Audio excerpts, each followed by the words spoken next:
There's a very specific kind of silence that happens right before your life breaks apart. Not loud silence, not dramatic movie silence. I mean the kind where a room full of people suddenly stops breathing at the same time, but nobody knows it yet except you.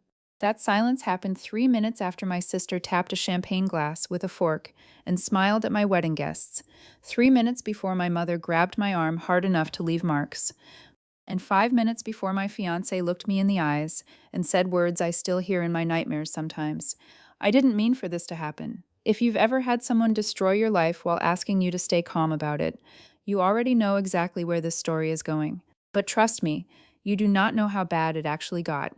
Because my younger sister didn't just announce her pregnancy at my wedding.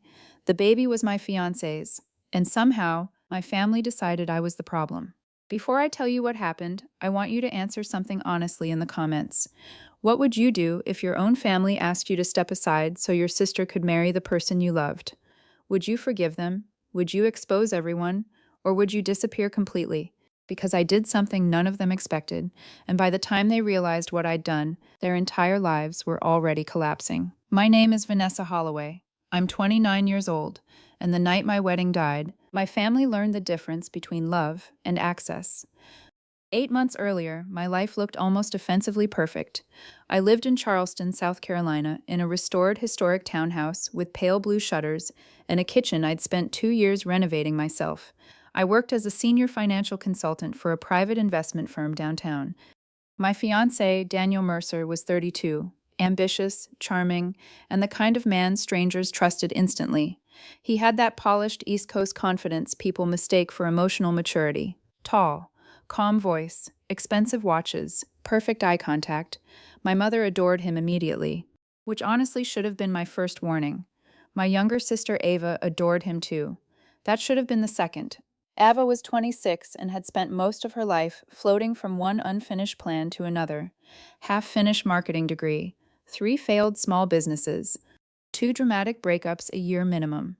But somehow she was always protected, always rescued, always going through a hard time. If you grew up in a family with a golden child, you already know the pattern. One child becomes responsible. The other becomes everyone else's emotional project. Guess which one I was?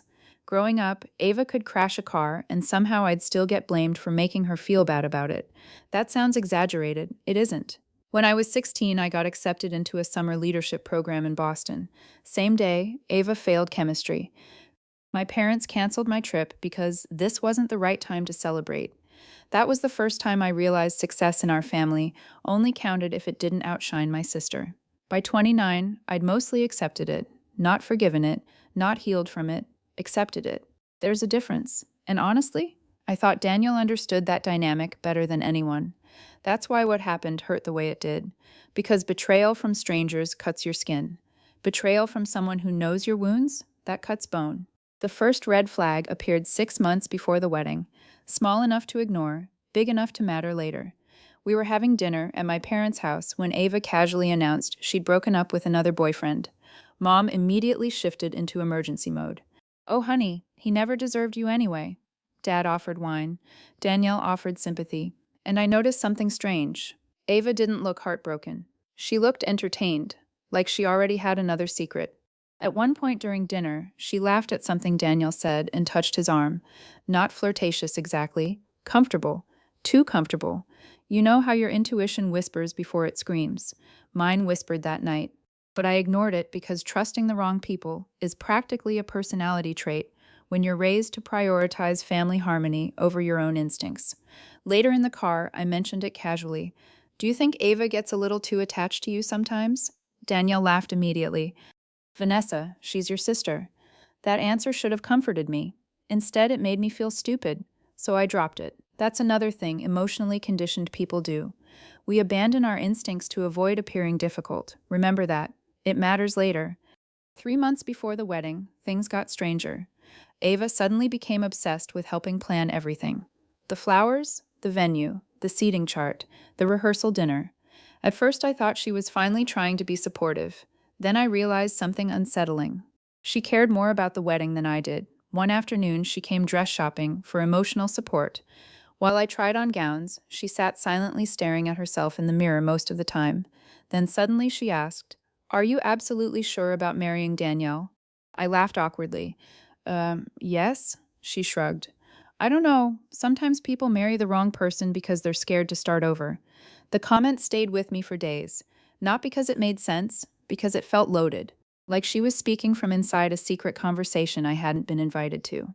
That night, I asked Danielle directly if something weird was happening between them. He looked genuinely shocked, then offended. You think I do that to you? Nah, Vanessa, come on. And immediately, I apologized. See the pattern yet? Every time reality tried warning me, someone made me feel guilty for noticing it. That's how manipulation works in families like mine. Not through obvious lies, through emotional exhaustion. Eventually, you stop questioning things because defending your instincts becomes more tiring than doubting yourself. The wedding was scheduled for October 22nd, cold enough for velvet table runners and candlelit photos, warm enough for outdoor cocktails. I spent 14 months planning it. 14 months. And maybe that sounds ridiculous unless you've planned a wedding before. But weddings aren't just events, they're emotional architecture. Every detail becomes tied to hope. The flowers mean permanence, the music means future, the dress means certainty. That's why betrayal at weddings hits differently, because it doesn't just ruin a day, it contaminates every dream attached to it. The morning of the ceremony started perfectly. That's the terrifying part, perfectly. My bridesmaids arrived at the venue at 9 a.m. The hotel suite smelled like hairspray, coffee, and expensive perfume. Music played softly in the background. Champagne glasses clinked. Ava showed up wearing a pale champagne-colored bridesmaid dress that suddenly looked far tighter than it had during alterations. I remember noticing it briefly, then dismissing the thought, because denial is easier than suspicion when someone you love is involved. Around noon, my mother entered the bridal suite, crying already. You look beautiful, she whispered dramatically. I laughed. Mom, the ceremony hasn't even started yet. I know. She wiped tears carefully. I'm just emotional. Now, looking back, I think she already knew. That realization still makes me sick. At 3:40 p.m., I walked down the aisle. Danielle stood beneath a white floral arch overlooking the water, and for one horrible moment, I actually believed I was safe. You know what hurts most about betrayal? The seconds before it happens, the innocence of them, the fact that your heart is still open. Danielle looked emotional. Dad cried during the vows. Guests smiled. Ava stood beside me, holding her bouquet with trembling hands. At the time, I thought she was emotional too. Now I know she was terrified, because secrets rot people from the inside, especially when they're about to explode publicly. The ceremony ended at 4:18 p.m. By 5:02, my marriage was already dead. The reception ballroom looked unreal. Hundreds of candles, crystal glasses, soft gold lighting reflecting against white roses. People still tell me it was the most beautiful wedding they'd ever attended. Funny, right? How disaster can wear expensive flowers. Dinner started smoothly. Toasts, laughter, music. Then Ava stood up unexpectedly, holding a champagne glass. My maid of honor looked confused because Ava wasn't scheduled to speak yet. But Mom smiled nervously from her table. Nervously. I see it now in every photo. That expression people get when they're praying a bomb doesn't go off in public. Ava tapped her fork against the glass. The room quieted, and suddenly I felt cold. Not emotionally, physically, like my body recognized danger before my brain did. Ava smiled shakily. I know tonight is supposed to be about Vanessa and Danielle. Small laugh from the guests. But honestly, life has a funny way of creating surprises. My stomach dropped instantly. Beside me, Danielle stopped breathing. I swear to God, he actually stopped breathing. And in that exact second, I knew, before she even said it, some horrible part of me already knew. Ava placed one trembling hand against her stomach, then smiled directly at Danielle, especially when two people fall in love unexpectedly. The room went silent, not confused silent, horrified silent. You could hear forks being set down. Someone dropped a wine glass somewhere near the back, and beside me, my fiancé closed his eyes. That was the moment my entire body understood betrayal before my mind could process it. I turned slowly toward Danielle. He couldn't look at me, not at first. Then finally he whispered, Vanessa. That one word destroyed me more than the confession itself, because it sounded guilty, defeated, real. The ballroom erupted instantly. people whispering, standing, turning toward each other, and my mother? My mother stood up and rushed toward AVA first. Not me, her, protecting her, like instinct, like she'd rehearsed it emotionally already. What the hell is happening? I asked. Nobody answered immediately, which told me everything. They knew, at least some of them did. Dad looked physically ill.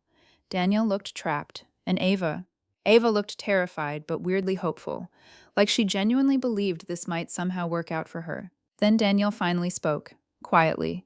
I was going to tell you. I laughed. Actually laughed, sharp, broken, unrecognizable. At my wedding? No. She's pregnant? Tears filled his eyes immediately. It only happened a few times.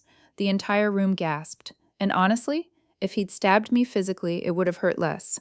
Because humiliation changes pain. Pain in private is survivable. Pain in front of 170 people becomes trauma.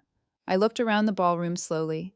Family friends, coworkers, relatives, everyone staring at me with that horrible mixture of pity and fascination humans get during public disasters.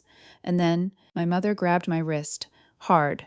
Vanessa, she hissed quietly, do not make a scene. I stared at her like she'd spoken another language. Excuse me? Ava is pregnant. My jaw literally dropped. Mom lowered her voice further. She needs support right now. Support ate at my wedding. After sleeping with my fiancé. I pulled my arm away violently. You cannot possibly be serious. Then came the sentence that changed everything forever. My mother looked me directly in the eyes and whispered, sometimes being the older sister means sacrificing for family. I think part of my soul actually left my body for a second, because suddenly every single childhood memory rearranged itself into clarity. Every dismissal, every excuse, every time I was asked to be mature, it was never temporary, it was training. Training me to disappear whenever Ava wanted something. And now, she wanted my future. The terrifying part? My mother genuinely expected me to cooperate. If you're still listening, I need you to tell me honestly, what would you have done next?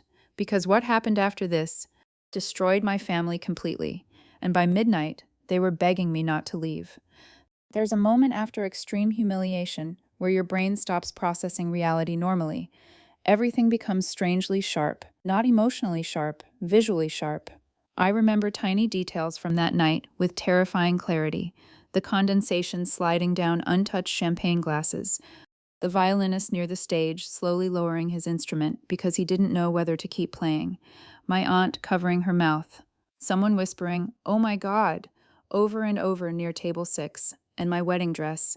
I remember staring down at my wedding dress thinking, I spent $11,000 to get publicly destroyed in silk. People always imagine betrayal as explosive, but honestly, the worst part is how slowly it unfolds once the truth is already out. Nobody knows where to look. Nobody knows who to comfort. And suddenly you realize half the room is waiting to see how you react before deciding who the villain is. That's the part that changes you permanently, because you start understanding human nature in real time. Some people rush toward pain, others toward power. Guess which direction my family went? After my mother told me to sacrifice for family, I genuinely thought I was hallucinating. I looked at her, then Ava, then Danielle. Nobody denied it. That was the sickest part.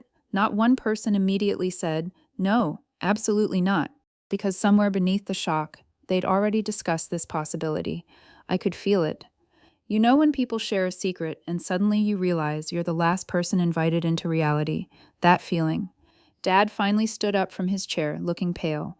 Vanessa, he said carefully, maybe we should go somewhere private and talk. Talk. Like this was a scheduling conflict. Like my fiancé hadn't impregnated my sister while I planned centerpieces. I laughed again. The sound scared even me this time. There's nothing to talk about. Danielle stepped toward me finally. Please let me explain. I backed away instantly. No. Vanessa, how long? Silence. That answer told me it wasn't recent. My stomach twisted violently. How long? Daniel rubbed his face slowly. About 4 months. 4 months. 4 months meant cake tastings, engagement photos, wedding invitations, bridal showers, family dinners. 4 months of him watching me build a future he already knew was poisoned. I looked at Ava. You slept with him for 4 months? Tears streamed down her face immediately. And I swear to God she actually said this. I didn't mean to fall in love. Love, not mistake, not regret, love. That was the exact second something inside me turned cold. Because affairs are horrible, but romanticizing betrayal in front of the victim? That's a different level of cruelty. The ballroom had gone completely silent now. Even the staff stopped moving. Then my mother did something that still makes people furious when I tell this story. She walked over and stood beside Ava, physically beside her, choosing sides publicly. Vanessa, Mom whispered, she's carrying a child, and I was carrying your future son-in-law 10 minutes ago. Don't be cruel. Cruel. I actually stared at her speechless. Imagine getting cheated on at your own wedding and somehow being called cruel for reacting emotionally. If you grew up in dysfunctional families, you understand this perfectly. The victim becomes the disruption. The person exposing the damage becomes dramatic. That's how families protect their favorite child. Not through fairness, through narrative control. Then came the sentence I will never forget for the rest of my life. Mom looked at me with this exhausted expression, like I was making things inconvenient, and said, Ava and Danielle want to make this work. I blinked slowly. What? She's pregnant. They love each other. We have to think practically now. I genuinely thought she meant after the wedding was canceled. Then she grabbed my hand and lowered her voice. You're strong enough to survive this. There it was, the curse of being the strong child. People stop seeing your pain because they become addicted to your ability to endure it. My mother continued speaking softly, like this was somehow compassionate. You're successful, independent, beautiful. You'll move on eventually. Move on from my fiancé, my wedding, my public humiliation, my entire future. Because my sister got pregnant first. I pulled my hand away slowly. You want me to step aside? Mom's silence answered me, and suddenly, everything made horrifying sense. The secretive phone calls, the tension, the weird behavior. They already knew before tonight. Maybe not Dad, maybe not everyone, but Mom knew. That's why she kept crying earlier. Not from happiness, from guilt. And instead of stopping it, she prepared herself emotionally to sacrifice Imi for the greater good. What happened next is something people online still debate whenever this story gets reposted. Some say I overreacted. Most say I underreacted. Honestly, I think shock kept me civilized, because instead of screaming, I walked calmly to the center of the ballroom, picked up the microphone, and smiled. That scared everyone more. Thank you all for coming tonight, I said. My voice sounded terrifyingly steady. I know this evening has taken an unexpected turn. Nobody moved. Nobody breathed. I turned toward Danielle and Ava. Apparently, my fiancé and my sister have decided to start a family together. Murmurs exploded instantly. A few people looked genuinely disgusted now that the situation had been publicly clarified. Good. I wanted clarity. I wanted everyone uncomfortable, because shame thrives in secrecy. Then I looked directly at my mother, and apparently my family believes I should quietly support this. Mom whispered sharply, Vanessa, stop. No. For once in my life, I wasn't stopping. I smiled wider. So before everyone leaves, I'd like to make one thing very clear. I slowly removed my engagement ring, set it carefully on the champagne tower beside me, and said, You can all enjoy the wedding reception, because as of this moment, it belongs to them now. The room exploded. Gasps, whispers, chaos. Danielle looked horrified. Vanessa, please don't do this. Do what? I snapped finally. Embarrass you? Ava started crying harder. Mom rushed toward me again. Think about your sister. And there it was again. Always Ava, never me, never once. How are you surviving this? That realization hurt more than the affair itself. Because Danielle betrayed my relationship. But my family betrayed my value. I left the ballroom at 6:11 p.m., still wearing my wedding dress, still hearing people whisper behind me. The hotel lobby became dead silent when guests realized the bride was leaving alone. I reached the valet stand shaking so badly I could barely speak. Then suddenly footsteps pounded behind me. Daniel, of course. Vanessa, wait. I turned around slowly, and honestly, he looked devastated. That's what made everything more confusing. Because if someone destroys you while looking emotionally unaffected, hatred comes easy. But when they look guilty, broken, conflicted, your brain starts searching for explanations instead of escape. Daniel stopped a few feet away, breathing hard. I never wanted this. I laughed bitterly. You accidentally slept with my sister for 4 months? It wasn't planned. Neither was tonight, apparently. His face twisted immediately. That wasn't supposed to happen. Interesting wording. Not, it shouldn't have happened, it wasn't supposed to happen. Meaning, they planned to tell me differently later. I stared at him. When were you going to tell me? Silence again. That was becoming his favorite answer. Finally, he whispered, after the honeymoon. I physically recoiled. Oh my God. We. Daniel closed his eyes instantly. Too late.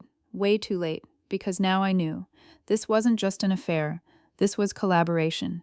My mother knew. Avami. Daniel knew. Potentially for weeks, maybe months. And all of them still let me. Pay deposits, write vows, invite guests, buy dresses, plan a future. Do you know what betrayal like that does? It makes every happy memory retroactively suspicious. Suddenly, your entire engagement becomes crime scene footage. Then Daniel said something that nearly destroyed me emotionally. I still love you. I stared at him in disbelief. You love me? Yes. You impregnated my sister. Tears filled his eyes. I know. Then what exactly does love mean to you? He had no answer, because selfish people always confuse attachment with love. He loved being admired, needed, desired by both of us. That's not love. That's consumption. Then came the final knife twist. I'll make sure you're taken care of financially.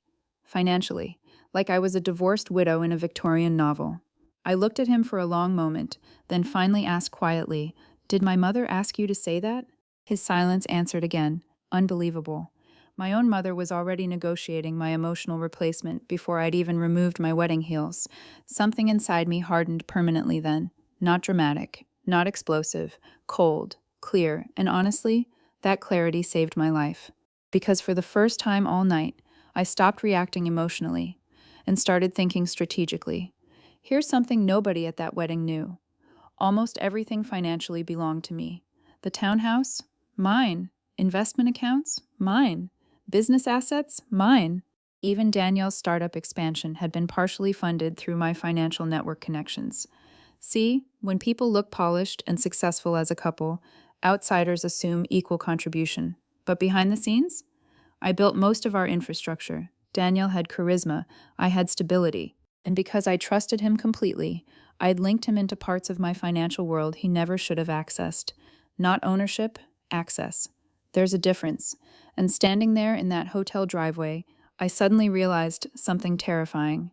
If these people were capable of this, what else were they capable of? You might think that sounds paranoid, but women who ignore betrayal patterns usually regret it later.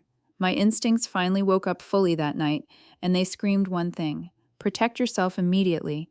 So while Danielle kept apologizing, I quietly pulled out my phone and froze every shared account connected to my name.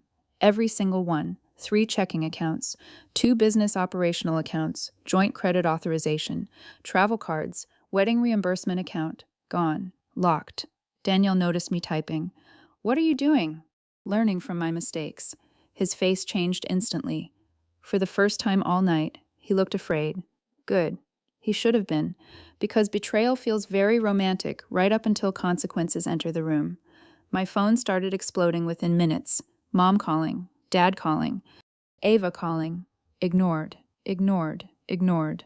Then came the text that changed the entire direction of this story, from my mother. Vanessa, please don't overreact. We can still resolve this as a family. Resolve.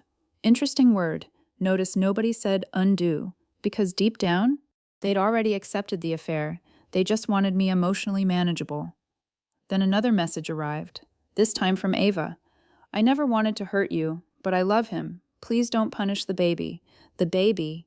There it was, instant moral shield. Because dysfunctional families weaponize future children immediately. Suddenly, if you defend yourself, you're hurting an innocent child.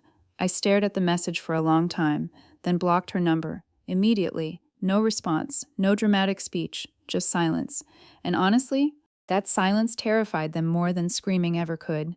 By 8:30 p.m., I was back at my townhouse alone, still wearing my wedding dress. The house looked surreal, flowers everywhere, gift boxes stacked near the staircase, welcome home decorations from my bridesmaids, evidence of a future that no longer existed. I stood in the middle of the living room, suddenly unable to breathe properly, because this was the first truly private moment since the betrayal. No audience, no adrenaline, no performance, just me. And grief. Real grief. People underestimate how physically painful betrayal becomes. My chest hurt, my stomach cramped, my hands shook uncontrollably. I slid down against the kitchen cabinets, still in my wedding dress, and cried so hard I genuinely thought I might pass out. Not delicate crying, animal crying, the kind that comes from humiliation mixed with abandonment. Because losing Daniel hurt, but losing my family at the exact same moment, that shattered something deeper. Around 10 p.m., someone started pounding on my front door. Hard. I ignored it initially. Then Dad's voice shouted, "Vanessa, please open the door." Behind him, I heard Mom crying. Of course she was crying now. Not for me, for the consequences. I stayed silent. Then came Danielle's voice too. "Please let us explain. Us. Still us. Unbelievable." I walked quietly toward the security monitor near the entryway, and what I saw almost made me laugh. My entire family stood outside my house together. Mom, Dad, Ava, Danielle, like some horrifying unity council, protecting the affair collectively. That image told me everything I needed to know. Nobody came separately to comfort me. They came together to contain me, and suddenly I understood something terrifying. If I let them inside tonight, they would slowly manipulate this into becoming my responsibility emotionally. They would talk about forgiveness, the baby, family unity, moving forward, and eventually, they would expect me to accept being erased gracefully. No, absolutely not. So instead of opening the door, I did something else. Something that changed all of their expressions instantly. I activated the house security lock remotely. Every code, every shared access point, every garage authorization. Revoked, at once. Danielle's phone buzzed outside immediately, then Dad's, then Mom's, and suddenly panic spread across their faces, because for the first time all night, they realized something important. I wasn't begging to stay in the family. I was removing them from my life, completely. Before moving forward, please subscribe to my YouTube channel for more amazing content. The next morning, I woke up to 37 missed calls. Not from my fiancé, not from my parents, from my aunt, then my cousin, then 3 family friends I hadn't spoken to in years. And every voicemail sounded exactly the same. "Please call your mother. Your sister is hysterical. This has gone too far." I sat on the floor of my penthouse kitchen, holding my phone in one hand and a mug of coffee in the other, staring at the city skyline while my entire family unraveled in real time. Because less than 12 hours earlier, at what was supposed to be my wedding reception, my little sister announced she was pregnant with my fiancé's baby, and my parents told me to be mature and step aside so they could start their family properly. Then I froze every single account connected to my father's business, every one, and overnight, the people who called me selfish suddenly couldn't pay their employees. Before I tell you what happened next, I need to ask you something. What would you do if your own family chose your sister over you in front of hundreds of people? Would you walk away quietly? Would you expose everyone? Or would you burn every bridge they built on your back? Tell me in the comments because I genuinely didn't know if I was overreacting anymore. And if you've ever been the responsible child in your family, the one expected to sacrifice everything while everyone else gets protected, subscribe right now, because this story still feels unreal even to me. My name is Vanessa Carter. I'm 31 years old. And 3 weeks ago, I found out my entire engagement was built on a lie. But to understand how it all exploded, you need to understand my sister Lily. Lily was 26, beautiful in the kind of effortless way people forgive too easily. Blonde hair, perfect smile, big emotional eyes that made every man think he could save her. And my parents adored her in a way that never even pretended to be subtle. When we were kids, Lily broke rules and got excuses. I followed rules and got expectations. If Lily failed a class, my mother cried and blamed the teacher. If I got a 98 instead of 100, my father asked what happened to the other 2 points. That was our family dynamic.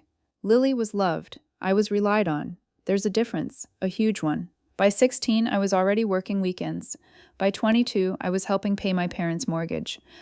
By 27, I had invested enough money into my father's struggling logistics company that he literally called me the reason this family survived. But somehow, I was still treated like the difficult one anytime I wanted boundaries. Meanwhile, Lily drifted from relationship to relationship, quitting jobs every few months because they were bad for her mental health, and every time she crashed, my parents looked at me to fix it. Vanessa, can you cover her rent? Vanessa, can she stay with you temporarily? Vanessa, can you help her get hired at your company? You know what the worst part is? I always said yes, because I thought that's what good daughters did. Then I met Ethan Brooks, and for the first time in my life, I thought maybe I was finally getting something for myself. I met Ethan at a charity networking event downtown. Tall, dark hair, sharp jawline. The kind of confidence that makes a room rearrange itself around someone. But what got me wasn't his looks, it was how carefully he listened. Most men interrupted me. Ethan remembered details. The first night we met, I mentioned I loved old bookstores. 3 weeks later, he surprised me with a first edition poetry collection he found in Boston. When I got promoted, he showed up with flowers before I even told my parents. When my father's business almost collapsed during a lawsuit, Ethan spent 2 entire weekends helping me reorganize financial records. He made me feel seen. And if you've spent your whole life being emotionally invisible, that feeling becomes addictive. 2 years later, he proposed on a rooftop overlooking Manhattan. I cried before he even finished asking. My mother cried harder than I did. My father hugged Ethan and said, "Take care of my girl." Which is funny now, because apparently he didn't mean me. The wedding planning lasted 11 months. 11 stressful, exhausting, expensive months. And somehow my wedding slowly stopped feeling like mine. Every decision became about Lily. Can Lily bring her new boyfriend? Can Lily sing at the reception? Can Lily wear champagne because white washes her out? Can Lily sit at the head table because she gets anxious around strangers? At one point, my mother actually asked if Lily could walk down the aisle too, so she wouldn't feel left out. I laughed because I genuinely thought she was joking. She wasn't. And Ethan, God, this is the part that still humiliates me. Ethan defended her constantly, not aggressively, subtly, which is almost worse. She's just emotional. Your sister looks up to you. Maybe let this one go. Every single time. And because I loved him, I ignored the tiny sick feeling in my stomach. You know that feeling when your intuition whispers something before your brain catches up? I ignored it for almost a year. 3 months before the wedding, Lily suddenly started showing up everywhere Ethan was. Coffee runs, gym visits, accidental office drop-ins. One night I walked into my kitchen and found them laughing over wine while I was still at work. The room went weirdly silent when I entered. Lily immediately stood up. "Don't make it weird." Those exact words. "Don't make it weird." As if I was the problem for noticing. Ethan kissed my forehead and said, "You're overthinking." Maybe I wanted to believe him too badly. Have you ever ignored a red flag because the truth would hurt too much? Because looking back now, the signs were everywhere. 2 weeks before the wedding, my best friend Naomi pulled me aside during dress fittings. Naomi never dramatized things, which is why her voice scared me. "I need to ask you something, and I need you not to get mad." My stomach dropped instantly. "Okay." She hesitated, then quietly said, "Why was Ethan at Lily's apartment at midnight last Thursday?" I laughed immediately, not because it was funny, because my brain rejected it. "He wasn't." Naomi looked miserable. "Vanessa, I literally saw his car there. I remember defending him, defending both of them. I said Lily was probably upset. I said Ethan was probably helping her. I said Naomi misunderstood. Do you know how embarrassing it is, realizing your friends saw the truth before you did?" Naomi grabbed my hand. "I just don't want you blindsided." Too late for that. The night before the wedding, Lily came into my bridal suite holding champagne. She looked emotional, almost guilty. Now I understand why. She sat beside me and suddenly started crying. Actual tears. "You deserve to be happy," she whispered. At the time, I thought it was sisterly love. Now I know it was shame, or maybe fear, maybe both. Then came the wedding day. And honestly, for a few hours, it was perfect. The ceremony was beautiful. Sunlight pouring through the glass ballroom ceiling, white roses everywhere, string quartet playing softly while guests cried. Ethan looked at me during the vows, like I was the only woman alive. That part still messes with my head, because either he was lying brilliantly, or a part of him genuinely loved me, while betraying me. Which somehow hurts more. The reception started around 7. Champagne, music, dancing, everything felt warm and golden and surreal. People kept saying things like, "You two are perfect together." And every time someone said it, Lily got quieter. I noticed. but I didn't understand. Around 9:30, my father tapped his champagne glass for a speech. He talked about family, commitment, love. Then he invited Lily up to say a few words. I remember smiling because I thought she was going to embarrass me with childhood stories. Instead, she walked onto the stage trembling, actually trembling, and Ethan went pale beside me. That was the first moment fear hit me. Real fear. Lily grabbed the microphone with shaking hands. Then she looked directly at me and said, "I can't let you marry him without telling the truth." The room stopped breathing. No music, no silverware, nothing. Then she placed a hand over her stomach and whispered, "I'm pregnant." At first, nobody understood, including me. My brain genuinely couldn't connect the dots. Then someone gasped behind me. Then another person whispered, "Oh my God!" And slowly, horribly, I turned toward Ethan. He couldn't even look at me. That's when I knew. My knees literally weakened. Like my body understood before my mind did. Lily started crying harder. I didn't mean for this to happen. The room exploded into noise. People standing, whispering, phones out, my aunt yelling something, and then my mother rushed onto the stage, but not toward me, toward Lily, holding her, protecting her, like she was the victim. I remember staring at that image in disbelief. Then my father grabbed my arm tightly and hissed, "Do not make a scene, at my wedding, where my sister announced she was carrying my fiance's baby." I pulled my arm away slowly. "Tell me this isn't real." Ethan finally spoke, quietly. "Vanessa." That was it. Just my name. No denial, no explanation. My chest physically hurt, like someone had shoved glass into my ribs. And then, my mother said the sentence that destroyed something permanently inside me. She looked me dead in the eyes and whispered, "Your sister is pregnant. You need to think carefully before ruining her future." Ruining her future. I actually laughed, not because anything was funny, because shock does strange things to people. Then Lily started sobbing into my mother's shoulder. I didn't want it to happen like this, and my father said, "Ethan needs to do the right thing now. Not apologize to me, not explain, not take accountability. Marry Lily." That's what he meant. In that moment, surrounded by 200 wedding guests, I realized something horrifying. This conversation had already happened without me. The panic wasn't about the affair, it was about timing. They already knew, all of them, at least my parents did. Which means they let me walk down that aisle anyway. My skin went cold. I looked at Ethan. "How long?" Silence. "How long?" Finally, he whispered, 6 months. 6 months. Half my engagement, half my wedding planning. Half the nights he kissed me goodbye before secretly seeing my sister. I couldn't breathe properly. Naomi appeared beside me instantly. Thank God for Naomi. She grabbed my hand while the room spiraled around us, and then my father said something that made the entire ballroom go silent again. "Vanessa, sometimes being the older sister means sacrificing. Sacrificing. My marriage, my dignity, my future, for Lily. Again, always Lily." And suddenly, everything became very, very clear. I stopped crying instantly, which scared everyone more, because calm anger is colder than screaming.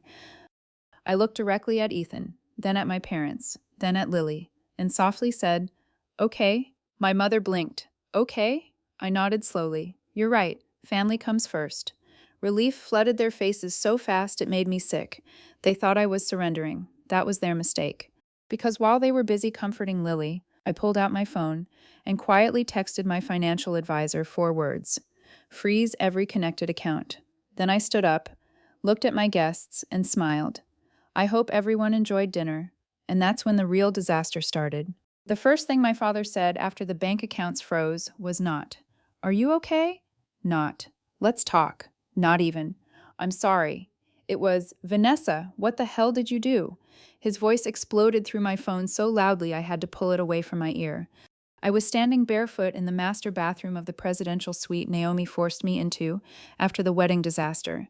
Mascara stains, wedding dress half-zipped, hairpins scattered across the marble counter like tiny silver knives. I looked like someone who had survived a car crash. Maybe I had. And downstairs in the hotel lobby, my family was apparently discovering that every account connected to Carter Logistics had just been locked, pending authorization review. Payroll, operating funds, vendor transfers, everything. Because 3 years earlier, when my father's business nearly collapsed, guess who saved it? Me. Not Lily, not Ethan, me. I invested nearly $800,000 over time. I co signed emergency restructuring loans. I became a silent financial partner because my father begged me to help save the family legacy, and because I was stupid enough to believe love and loyalty meant the same thing. What my father conveniently forgot was that my name wasn't symbolic on those accounts. It was legal. And after the betrayal at the wedding, my financial advisor froze every shared business connection until ownership and liabilities could be reviewed. Completely legal, completely devastating. Vanessa, my father shouted again. Employees can't access payroll. I stared at myself in the mirror. My veil was still attached. That almost broke me more than anything. I looked like a bride, but I wasn't one anymore. You told me family sacrifices for each other, I said quietly. So sacrifice. Silence. Then his voice changed, not softer, sharper. You're being emotional. There it was. The sentence every woman hears right before someone tries to manipulate her into accepting abuse. I laughed once, cold. No, Dad, emotional was yesterday. Today I'm thinking clearly. And I hung up. For 10 full seconds, I just stood there breathing. Then I slid down the wall and finally started shaking. Not crying, shaking. Have you ever hit a point where your body physically can't process betrayal anymore? Like your nervous system short circuits? That's what it felt like. Naomi found me 10 minutes later, sitting on the bathroom floor, still wearing half my wedding jewelry. She didn't ask questions, she just sat beside me quietly. And honestly, that kindness hurt more than cruelty. Because after being emotionally abandoned by your own family, even basic compassion feels overwhelming. Finally, she whispered, "They knew, didn't they?" I nodded, and for the first time since the reception, I cried. Not elegant movie tears, ugly crying. The kind where your chest hurts and breathing feels embarrassing. Because it wasn't just the affair. It was realizing I had spent my whole life earning love that was apparently conditional. Lily made mistakes and got protected. I got betrayed and was expected to behave. Do you know what Naomi said while I was crying? Something I still think about. Your family trained you to confuse self-sacrifice with maturity. That sentence changed something in me because she was right. Every time I accepted less, they called me mature. Every time I tolerated disrespect, they called me strong. Every time Lily hurt me, they called me selfish for reacting. Suddenly, my entire childhood made sense. Around noon, my phone started exploding again. Texts, calls, voicemails, not from friends, from relatives. And every single one carried the exact same energy, not concern. Pressure. A baby changes everything. Your sister needs support right now. Don't destroy the family over one mistake. One mistake. That phrase kept appearing over and over, as if 6 months of lying, sleeping with my fiancé, humiliating me publicly at my wedding, and emotionally ambushing me in front of hundreds of guests was just a tiny misunderstanding. By 3 o'clock, social media had turned into a war zone. Someone leaked reception footage, probably one of the guests. The video spread terrifyingly fast. Lily crying on stage, my mother holding her, me standing frozen beside Ethan. The comments were vicious. Half the internet called Lily evil. The other half blamed Ethan. But the part that shocked me most, thousands of women saying, "This happened in my family too." Seriously, hundreds, maybe thousands. Stories about sisters stealing boyfriends, parents protecting the problem child, older daughters expected to absorb pain quietly. I spent 2 hours reading comments with tears streaming down my face, because for the first time in my life, I didn't feel crazy. Then Ethan showed up. Of course he did. Naomi opened the hotel suite door and immediately looked ready to commit murder. Ethan looked horrible. Wrinkled tucks, bloodshot eyes, completely wrecked. Good. He stepped inside slowly like he was approaching a wild animal. "Can we talk?" Nami laughed so hard it startled him. "Talk? You ruined her life at her wedding." He looked at me instead. "Only me, please." I should have thrown him out immediately. I know that, but betrayal creates this horrible need for answers. You want the pain to make sense. So I nodded once. Naomi hesitated, then pointed at him. "If she cries again, I'm calling security." And honestly, I loved her for that. After she left, silence filled the suite. Ethan stared at me for several seconds before speaking. "I never wanted this to happen." I almost laughed again. Cheaters always say that, as if betrayal is weather, as if it just appears magically. Then why did it? He sat down slowly across from me. And for the first time since the wedding, he told the truth. Apparently, it started after Lily called him during one of our wedding planning fights. She was crying, saying I was stressed and changing. She told him I cared more about appearances than emotions. She made herself sound misunderstood, fragile, lonely, and Ethan, idiotically, felt protective. That's how it started. Late night conversations, private lunches, emotional intimacy. Then one night after drinking, they kissed.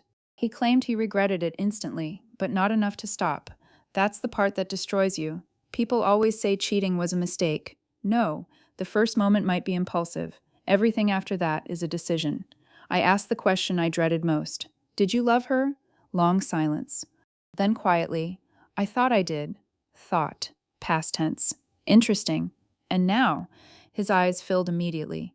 Now I realize I destroyed the only real thing I ever had. I hated how much sincerity was in his voice, because it would have been easier if he were just evil, but he wasn't. Weak? Absolutely. Selfish? Completely. But not emotionless, and somehow that made it worse. Then he said something that made my stomach drop. Your parents knew 2 months ago. The room tilted. I whispered, What? He looked ashamed. Lily told your mom after she found out she was pregnant. Your dad found out the same week. 2 months. 2 entire months. They watched me finalize wedding seating charts, pick flowers, write vows, try on dresses, smile in family photos, all while knowing. I physically couldn't speak. Ethan kept talking quietly. Your mother begged Lily not to tell you before the wedding. She said the humiliation would destroy the family. Destroy the family. So instead, they destroyed me. I stood up so fast the chair slammed backward. Get out. Ethan looked panicked. Vanessa, get out. And for the first time since I met him, he listened immediately. After he left, I locked myself in the bedroom and stared out at the skyline until sunset. Then my mother called. 23 times. I finally answered on the 24th. Her voice sounded exhausted. Good. Can we please stop this now? Stop this, like I started it. You mean the affair? Vanessa, that warning tone, the same one she used when I embarrassed her publicly as a child. Suddenly I was 17 again, except this time I was done obeying. Did you know before the wedding? Silence. Then, we were trying to protect everyone. I closed my eyes. There it was, confirmation, no denial, no apology, just justification. You let me walk down the aisle. My mother started crying. Actual crying. What were we supposed to do? Your sister was pregnant, I snapped. Finally. Completely. So what? I was your daughter too. The silence after that was deafening. I was breathing so hard my chest hurt, and then my mother whispered something that honestly changed my relationship with her forever. Lily needed us more, not loved more, needed more, which somehow hurt even deeper, because it meant they knew exactly what they were doing. They simply decided I could survive the pain better. Maybe some of you listening understand that feeling. Being the strong one sounds flattering until you realize it just means people feel comfortable hurting you. My mother kept crying softly. Please don't destroy this family. I looked around the empty luxury suite, my ruined wedding dress hanging beside the window, my engagement ring sitting abandoned on the counter, and I whispered, I didn't destroy it. I just stopped holding it together. Then I hung up. That night, for the first time in 8 years, I opened the emergency folder in my laptop. Everyone wealthy has one. Documents. Ownership structures, partnership agreements, contingency plans. And buried inside those files was something my father forgot existed, a clause.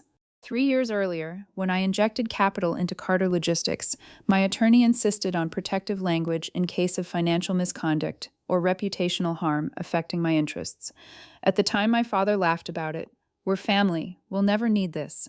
But now, that clause gave me terrifying leverage, because technically, a public scandal involving fraud, deception, or reputational collapse allowed temporary suspension of operational access pending review, which meant the account freeze could legally continue much longer than my father expected. The next morning, my father arrived at the hotel in person. And he wasn't alone, my mother came too. The moment I opened the suite door, I barely recognized them. My father looked 10 years older overnight. My mother looked swollen from crying. For one dangerous second, I almost softened. Because despite everything, they were still my parents. And that's the cruel part about family betrayal. Love doesn't disappear immediately. It fights against your self-respect. My father stepped inside first. Straight to business. Of course, you made your point, my point. Like this was a negotiation, not emotional devastation. The accounts need to be restored today. I crossed my arms. Why? His expression darkened instantly. Because innocent people work for me. That hit hard, because he wasn't wrong. Employees depended on those paychecks. Families depended on those paychecks, and my father knew guilt was my weakness. My mother stepped forward softly. Please, we can fix this privately. Fix. Another interesting word. Nobody had apologized yet. Nobody asked what I needed. They just wanted the consequences to stop. Then my father said the sentence that finally shattered whatever remained between us. You're humiliating your sister publicly. I stared at him, actually stared, and quietly asked, Do you hear yourself? He looked confused, genuinely confused, as if my reaction was the irrational thing here. Then my mother reached for my hand. Lily's terrified. She thinks you hate her. Hate her. I laughed bitterly. No, I hate what all of you made me become. And for the first time, my father looked uncertain, not angry. Uncertain, because maybe, finally, he realized this wasn't about money anymore. It was about losing me completely. And deep down, I think that scared him more than the scandal ever could.